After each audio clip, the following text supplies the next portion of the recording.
I had to buy a new antenna for my mobile radio, but I bought this for my Yaesu FT60. I had two of them stolen. Some illegal immigrants broke into my place, stole my antennas and other stuff. This is MFJ dual band antenna, 2 meter 440. Comes with 3 dB. It has 3 dB of gain. There's all the specification on it. Now, to get it hooked to my FT60,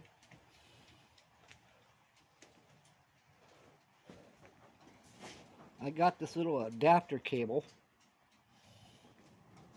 right there,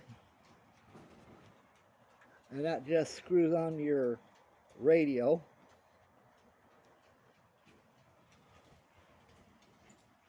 Let me pause it a second.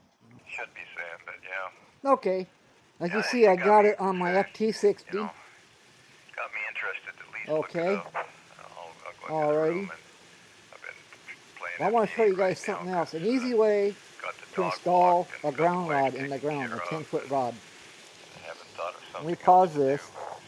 Now I'm just going to make this a short video because it's raining. I already pre-drilled this. It's a piece of pipe with an elbow like that with a shut-off valve. It screws onto the water hose.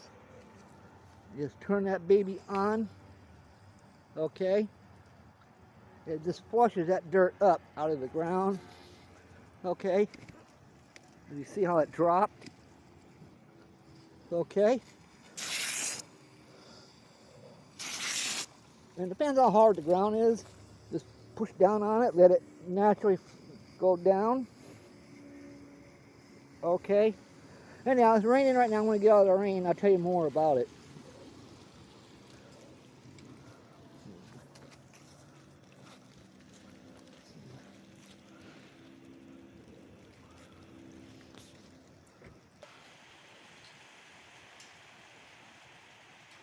Anyways, you take your ground rod, start out with a short section of pipe, maybe 3.5 feet long, go down in the ground as far as you can, then put on an 8-footer, go down, stick your ground rod in the hole, get a 4-pound mini sledgehammer, and hit the ground rod down where it's like 5 inches up out of the ground. Okay. Now build yourself a ground box with two SO239s on the end. Maybe put a resistor in there to kill static DC. Because electricity likes to build up on the antenna at your dipoles. The longer the wires, more is that able to pick up static in the air and travel down your coax, and the voltage spike to hit the radio and damage it. But you put in a resistor, 3 meg ohm, 2-watt carbon resistor, that'll bleed it off. Okay. And I used a maypole with this, alright, but I also had an alpha delta lightning surge protector on it. But what I noticed, because my maypole was built for 20, 40, and 80, okay, would hook to the ground box, other bands came alive. My antenna tuner in my FT950 would tune the antenna to other bands, like 17 meters and stuff, and 10. Okay, kind of makes the antenna work like an inverted L somewhere here. But yeah, that's an easy way to put a 10-foot ground rod into the ground. You know, buy a piece of pipe. If you got it around a short section and a long section, put that elbow on it and put that shut-off valve there and screw down the garden hose. And you can turn on the water and use the water pressure to jet the pipe down, and your ground rod will just slip right in. Maybe the last 2 feet, use the 4-pound hammer it down into the ground. And you got a good solid contact. Maybe dig a hole around it. So You fill water down it, and it'll wash dirt back down, take up the slop all the way up to the top. Or if you got a friend that has an auger drilling machine, he can drill down 10 feet.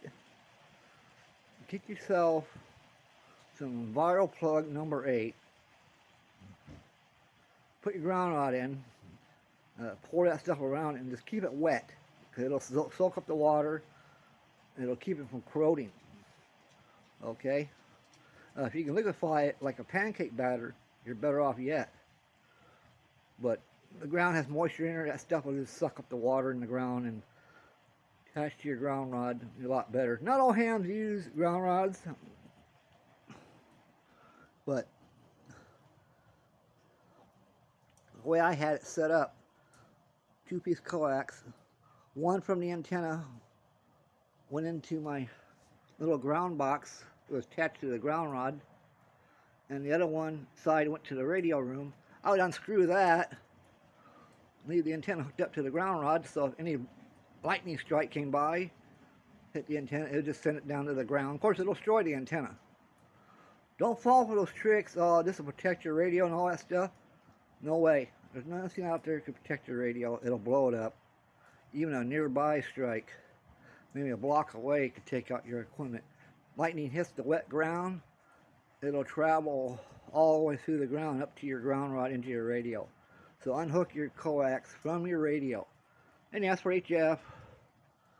But yeah, that's an easy way to install a ground rod if you need to. Get an 8-foot piece of pipe and a 5-foot. Screw on the 5-foot. Jet it down with water pressure into the ground and pull it out, put it on the 8-footer and screw it down more and slip your ground rod. There you go. Anyhow, that was my that's how I did the my ground rod, how I got it into the ground. I had the hardest ground around, DG. But yeah, that little antenna is going to work good for my FT60. Now MFJ makes a long one and a short one. But I didn't like the long one because, you know, the top of the antenna flopped around.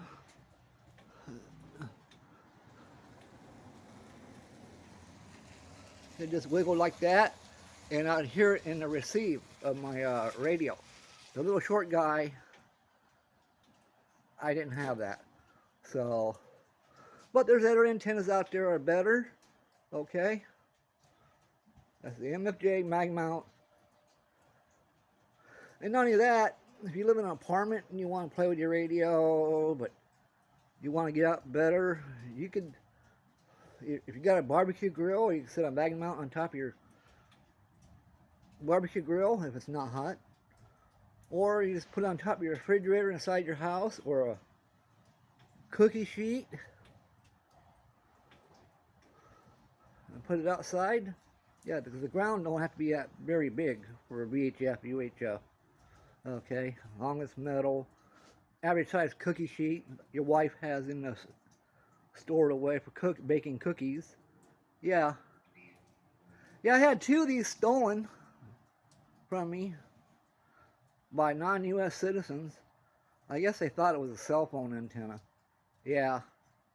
Well, good luck making your phone calls. It ain't gonna work. Alright, thank you for watching my video.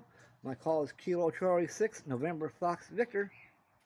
Alright, like, subscribe, comment what you like or don't like. I don't care. Post your honest feelings. Oh yeah, this antenna is made for 300 watts. If you're gonna run power, you don't want a mag mount. I had them tell me they're running for HF, and they said, "Oh no, you don't want a mag mount for HF. You gotta run power because it's a 100-watt radio." And it says get a solid mount. Anyways, yeah, it's made for 300 watts. The only thing I don't like about this antenna is they put the crimp on PL259. They use it breaks. I have to solder a regular 2 PL259 on it. Okay, I don't like that crimp on stuff. But I wish they would, because this is that cheap CB radio coax MFJ uses. I wish they would use the Mini 8U for their antenna, because the center conductor is bigger, okay, and that's why it breaks easy. That's why I wish they would use the Mini 8U, because the center conductor is a lot bigger. And alright, yeah, one more time.